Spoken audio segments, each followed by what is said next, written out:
वक्त हो चुका है राजस्थान लाइव का। मैं हूं आपके साथ श्रुति श्रीवास्तव। सबसे पहले बात वोट जिहाद की, क्योंकि वोट जिहाद को लेकर सियासत हाई है। संत समाज एक है तो सेफ है के नारे के समर्थन में उतर आया है। साधु संतों ने वोट जिहाद की आलोचना की और मौलानाओं के बहकावे में ना आने की अपील की है। सुनिए जरा। से वोट जिहाद चलाया जा रहा है। मुस्लिम उलमा कट्टरपंथियों मुल्लों के द्वारा जिस प्रकार से वहां के जनता को भरगलाने का प्रयास किया जा रहा है और वोट जिहाद के माध्यम से कहा जा रहा है कि बीजेपी को वोट ना करें, इसमें पूज्य कुछ धर्मगुरुओं ने भी अपील किया है सनातनियों के पक्ष में वोट करें।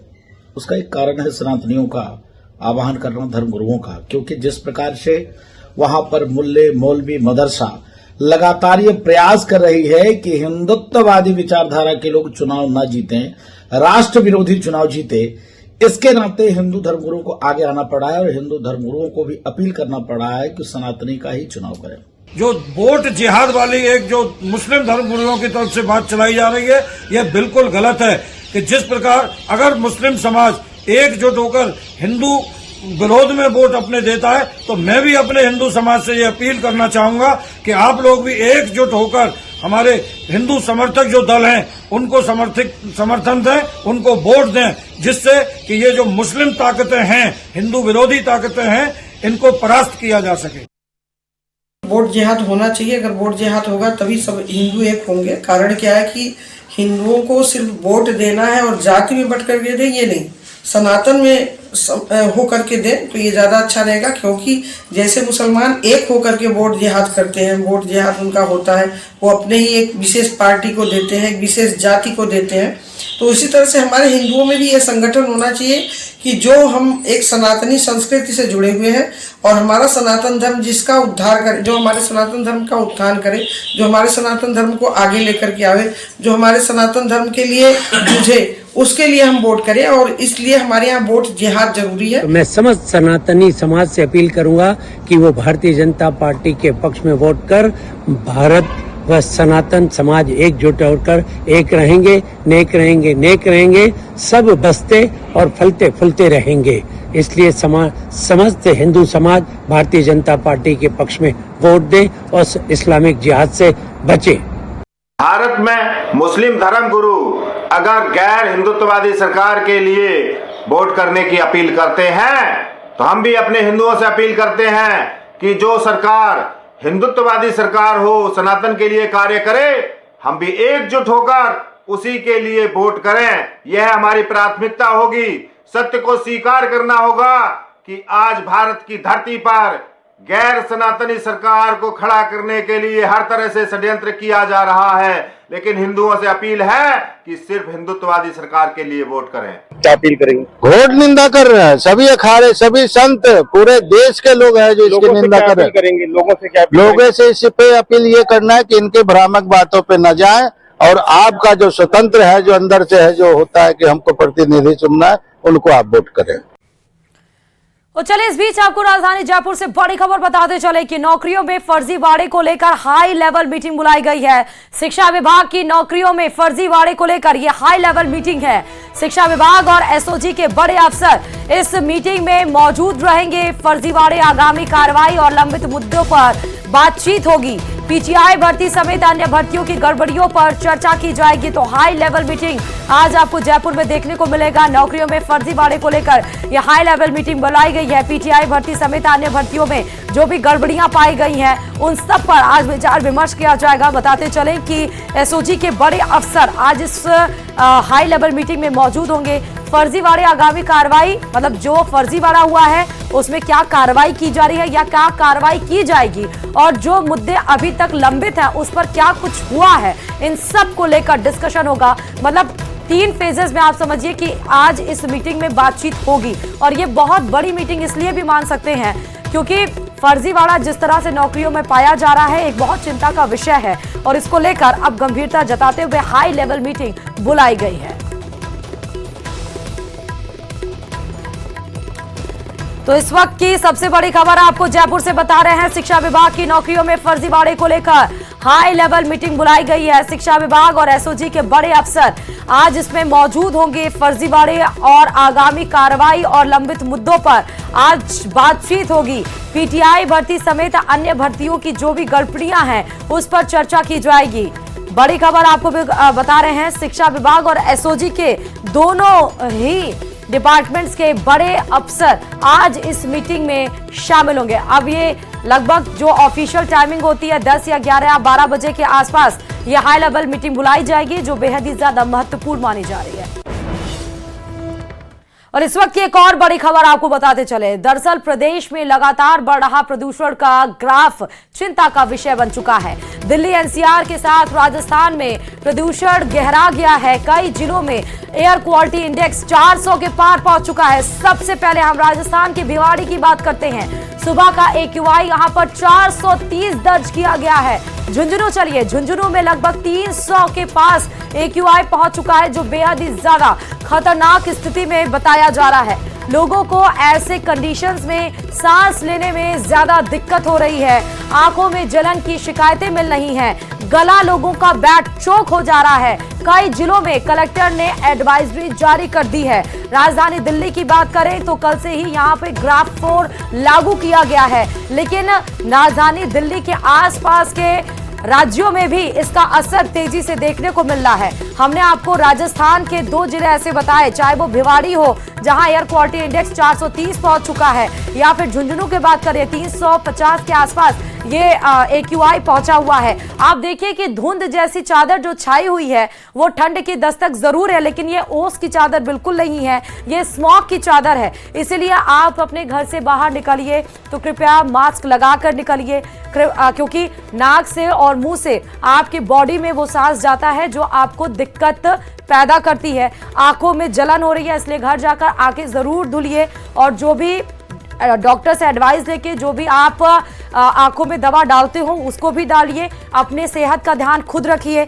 आगे बढ़ते हुए बताते ये भी चलें कि 500 या उससे ज्यादा AQI 30 से ज्यादा सिगरेट पीने के बराबर होती है। 450 से 500 तक का AQI बताया जाता है कि 25 से 30 सिगरेट पीने के बराबर होती है। वहीं 401 से लेकर 450 तक का AQI 16 से 20 सिगरेट पीने के बराबर होती है। 301 से 400 तक का एयर क्वालिटी इंडेक्स वो 11 से 15 सिगरेट पीने के बराबर होती है। तो बेहद ही ज्यादा खतरनाक स्थिति है इस समय। वहीं दिल्ली एनसीआर में भी बढ़ते प्रदूषण से अब भिवाड़ी का प्रदूषण स्तर भी बेहद खतरनाक स्थिति में पहुंच चुका है। आज सुबह AQI 430 है, जबकि सोमवार शाम से ही हवा का रुख बदला है। वैसे ही पूरे क्षेत्र में प्रदूषण के बादलों की चादर छा गई है और पूरे क्षेत्र को प्रदूषण ने अपनी आगोश में ले लिया है।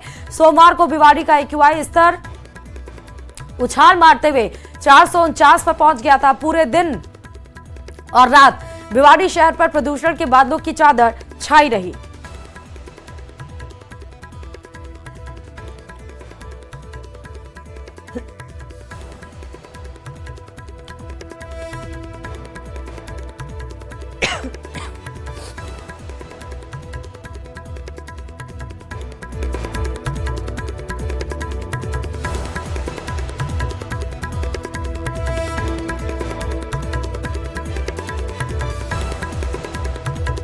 तो आपको 2 तस्वीरें इस समय दिखा रहे हैं। आप देखिए कि कितना सिगरेट पीने के बराबर AQI होता है, वो आपको फिगर के जरिए भी हम दिखा रहे हैं।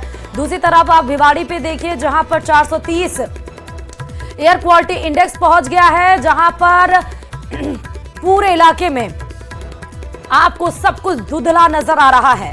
आंखों में जलन महसूस करने लगे हैं लोग, सांस लेने में दिक्कत हो रही है। मामले की गंभीरता को देते हुए भिवाड़ी प्रशासन का भी बैठकों का दौर जारी हो चुका है। प्रदूषण के बढ़ते स्तर को किस तरह से कम किया जाए, इसको लेकर खैरतल तिजारा जिला कलेक्टर किशोर कुमार ने बैठक ली है। तो अब प्रशासन भी अलर्ट मोड पर आ चुका है, लेकिन ये हर साल की समस्या है। ये कोई 2024 की समस्या नहीं है जब ठंड ने दस्तक दी है कि यहाँ पर ये मसला बेहद ही महत्वपूर्ण और गंभीर का मसला है। आपको हम एक बार फिर से बता रहे हैं कि ग्राफिक्स के जरिए समझाते हैं कि कितना AQI कितनी सिगरेट पीने के बराबर होता है। सबसे पहले जो सबसे खतरनाक स्तर पर अगर AQI पहुंच जाता है आपके जिले का या राज्य का, जो कि 500 बताया जा रहा है या उससे ज्यादा, तो आप इसका मतलब 30 से ज्यादा सिगरेट पीने के बराबर वो माना जाता है। 450 से 500 तक का AQI 25 से 30 सिगरेट पीने के बराबर माना जाता है। 401 से 450 तक का एयर क्वालिटी इंडेक्स अगर है तो 16 से 20 सिगरेट पीने के बराबर है। 301 से 400 तक का AQI आपको यह बताता है कि 11 से 15 सिगरेट पीने के बराबर है, जैसा हमने बताया अभी। उसके बाद आगे बढ़ते हुए बताएं तो 201 से 300 तक का एयर क्वालिटी इंडेक्स 6 से 10 सिगरेट पीने के बराबर है। कितना ज्यादा खतरनाक है। आप जो रोज दिन पर दिन एयर क्वालिटी इंडेक्स बढ़ रहा है उसमें आप सांस ले रहे हैं। 101 से 200 तक का AQI 3 से 5 सिगरेट पीने के बराबर। 51 से 100 तक का AQI है तो 1 से 2 सिगरेट पीने के बराबर है। तो आप देखिए कि कितने सिगरेट पीने के बराबर एयर क्वालिटी इंडेक्स है। राजधानी दिल्ली की बात करें 400 से ज्यादा, भिवाड़ी में 430 के पार है, तो 25 से 30 सिगरेट आप पी रहे हैं। एनसीआर क्षेत्र में मौसम की स्थितियों के प्रतिकूल होने के कारण पिछले करीब 25-26 दिन से जो एयर पोल्यूशन का लेवल है वो अधिक रिकॉर्ड किया जा रहा है। और कल शाम से स्पेसिफिकली जो डेंस फॉग और AQI ने अचानक हाइक किया है, इसको कंट्रोल करने के लिए एनसीआर क्षेत्र में CAQM ने ऑलरेडी गाइडलाइन जारी की है, ग्रैप को इम्प्लीमेंट किया हुआ है। कल शाम को जारी ऑर्डर के तहत आज सुबह से ग्रैप स्टेज 4 आ गया है, जो कि दिल्ली अति सीवियर पोजीशन को बताता है। पिछले 5 साल जो देखने में आ रहा है 5-7 दिनों में, उसमें बच्चों में खांसी जुकाम और बुखार के पेशेंट में 10 से 20% की वृद्धि हुई है और आंखों में जलन के और स्किन एलर्जी के पेशेंट भी बढ़े पहले की तुलना में। और अभी जैसे हमारे नेत्र रोग विशेषज्ञ से बात हुई है तो वो कह रहे हैं पहले की तुलना में थोड़े आंखों की जलन के पेशेंट थोड़े से बढ़े हैं। और वहीं हरियाणा और पंजाब में जलाई जा रही पराली से फैल रहे प्रदूषण का असर इन दिनों झुंझुनू की आबो हवा में भी देखने को मिल रहा है। झुंझुनू में लगातार प्रदूषण का ग्राफ बढ़ा हुआ है और बढ़ते प्रदूषण के कारण झुंझुनू की हवा जहरीली हो रही है। आज सुबह झुंझुनू के इंदिरा नगर स्थित पॉल्यूशन कंट्रोल बोर्ड के केंद्र पर एयर क्वालिटी इंडेक्स 288 दर्ज किया गया है। बढ़े प्रदूषण के कारण बुजुर्ग और अस्थमा रोगियों को सांस लेने में कठिनाइयों का सामना करना पड़ रहा है। और बढ़े प्रदूषण के बाद आज सुबह लोग मॉर्निंग वॉक पर निकलने से बचते नजर आए। लगातार बढ़ रहे प्रदूषण के ग्राफ के बाद जिला प्रशासन भी अलर्ट हो गया है। कलेक्टर राम अवतार मीणा ने बड़े प्रदूषण के बाद पोल्यूशन कंट्रोल बोर्ड के अधिकारियों को इंडेक्स पर नजर बनाए रखने के साथ साथ एडवाइजरी जारी करने के निर्देश दिए हैं। हरियाणा और पंजाब में जलाई जा रही पराली से फैले प्रदूषण का असर इन दिनों झुंझुनू की आबोहवा में भी देखने को मिल रहा है। झुंझुनू में लगातार प्रदूषण का ग्राफ बढ़ा हुआ है। आज झुंझुनू में एयर क्वालिटी इंडेक्स 288 दर्ज किया गया है। बड़े प्रदूषण के बाद भी जिला प्रशासन अलर्ट मोड पर है। जिला कलेक्टर राम अवतार मीणा ने पोल्यूशन कंट्रोल बोर्ड के अधिकारियों के साथ साथ स्वास्थ्य विभाग के अधिकारियों को विशेष निर्देश दिए हैं। स्वास्थ्य विभाग के अधिकारियों को जिले के जो भी स्वास्थ्य केंद्र हैं उनमें अस्थमा रोगियों के लिए विशेष प्रबंध के निर्देश दिए हैं। कोहरे और धुएं के मिश्रण से आसमान में स्मोक बना हुआ है। बढ़े हुए प्रदूषण के बाद जिला प्रशासन ने एडवाइजरी जारी की है कि लोग घरों से निकलते समय मास्क का उपयोग करें। वहीं लगातार बढ़े प्रदूषण के बाद लोगों को आंखों में जलन जैसी परेशानी का सामना भी करना पड़ रहा है। करसन सिंह शेखावत, न्यूज़ 18 राजस्थान, झुंझुनू।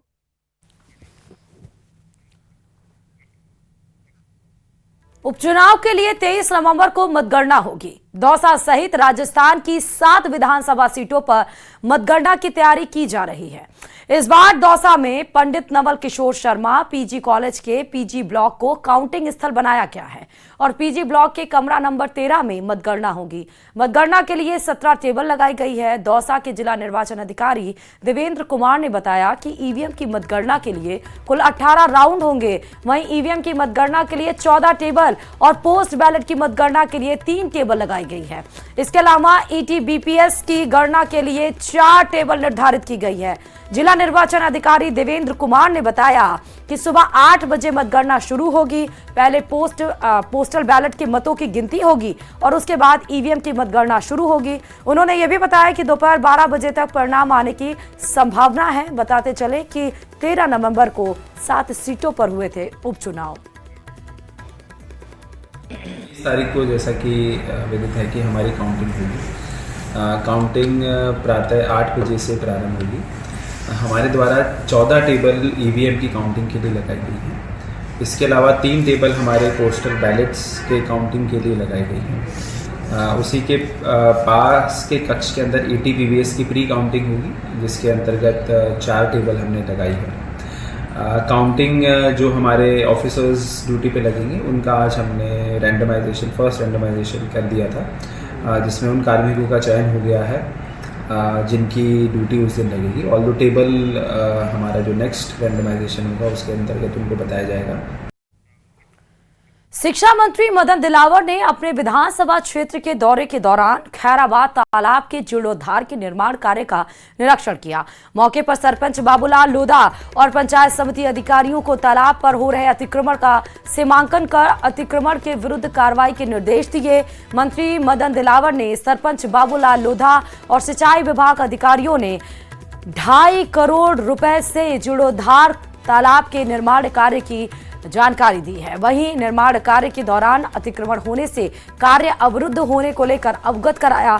ऐसे में मंत्री दिलावर ने अधिकारियों को मौके पर 84 बीघा तालाब की सीमांकन करने और तालाब सीमा पर हो रहे अतिक्रमण को ध्वस्त करने के निर्देश दिए। साथ ही सिंचाई विभाग अधिकारियों से कहा कि खैराबाद धार्मिक नगरी है, इसको लेकर जल्द कार्य पूरा करने के निर्देश भी दिए हैं।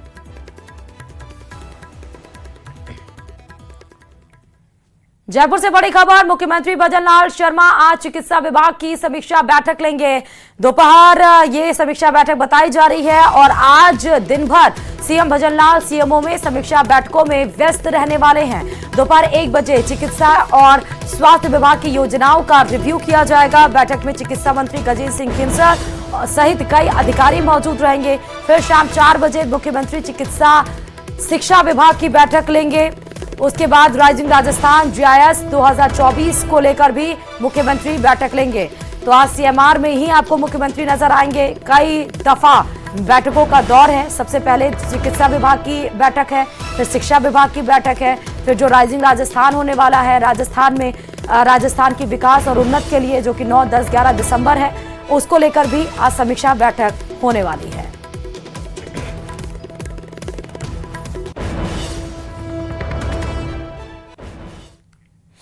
कांग्रेस के राष्ट्रीय सचिव और पूर्व विधायक धीरज गुर्जर का अधिकारियों और कर्मचारियों को खुले मंच से धमकी देने वाला बयान एक तरफ वायरल हो रहा है तो दूसरी तरफ अब उस बयान पर सियासत भी तेज हो गई है। देखें रिपोर्ट।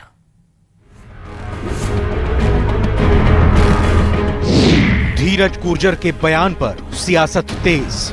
और अगर कोई की बात प्रेम न माने तो जरबो मेरे के को काम कराने के लिए आपको देखो धीरज गुर्जर तैयार है। बीजेपी प्रदेश अध्यक्ष मदन राठौड़ का पलटवार। कहा राजस्थान में नहीं चलेगा बाहुबली राज। कोई स्वीकार्य नहीं, बाहुबली राज नहीं चाहिए। बाहुबली राज ऐसी राजनीति करेंगे।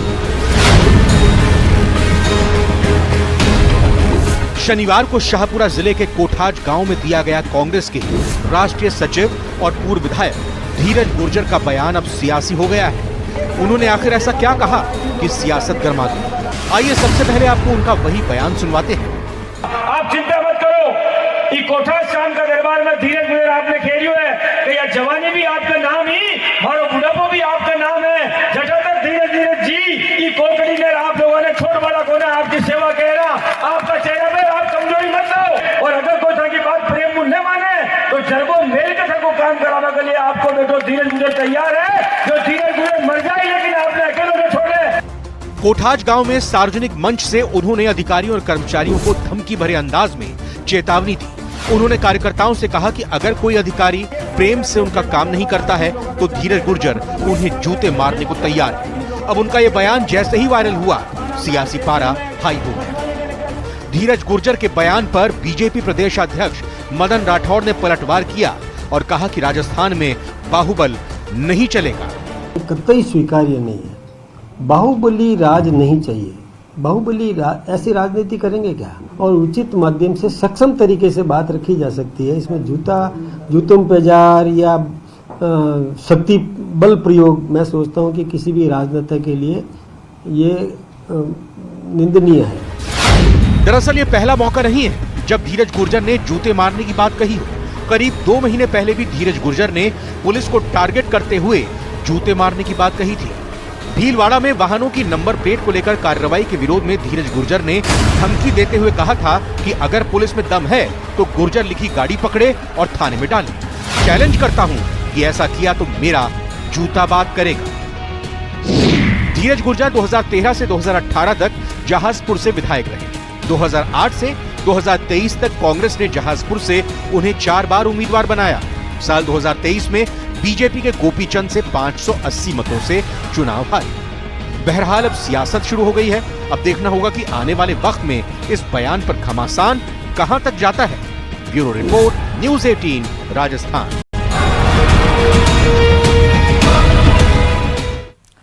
और चलिए खबरों में आगे बढ़ते हुए सीधे बात कोटा से खबर की करते हैं, जहां आरपुरम इलाके में चाकू से ताबड़तोड़ हमला कर एक युवक की हत्या करने की वारदात को अंजाम देने के मामले में पुलिस ने 3 नाबालिग बालकों को निरुद्ध किया है। मृतक युवक 21 वर्षीय अरुण मेहरा आबली रोजड़ी का निवासी था और अपने पिता के साथ मजदूरी करता था। नाबालिग बालकों और मृतक के बीच किसी बात को लेकर रंजिश चल रही थी। पिछले दिनों नाबालिग बालकों ने धोखे से बुलाकर अपने साथ सुनसान जगह ले जाकर चाकू से वार कर हत्या कर दी। अरुण के शरीर पर 10 से 12 घाव थे।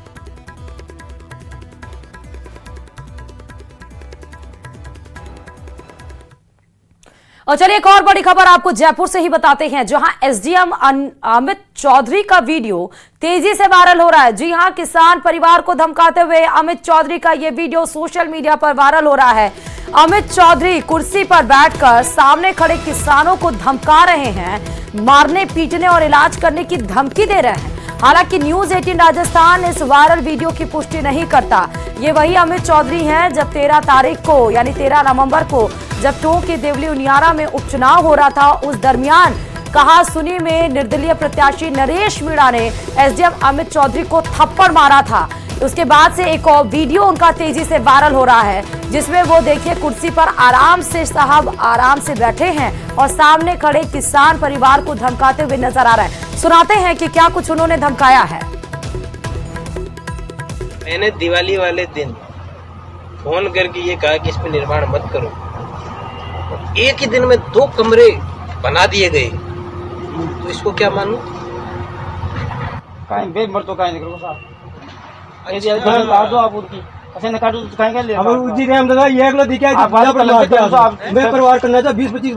दोबारा मिलोगे, दोबारा मारूंगा, एक के नहीं 10 के मारूंगा, ध्यान रखना। ठीक है सर, ये चीज आपने बोली ऑफिस का मैटर था, बाहर में बोरिया बट कर और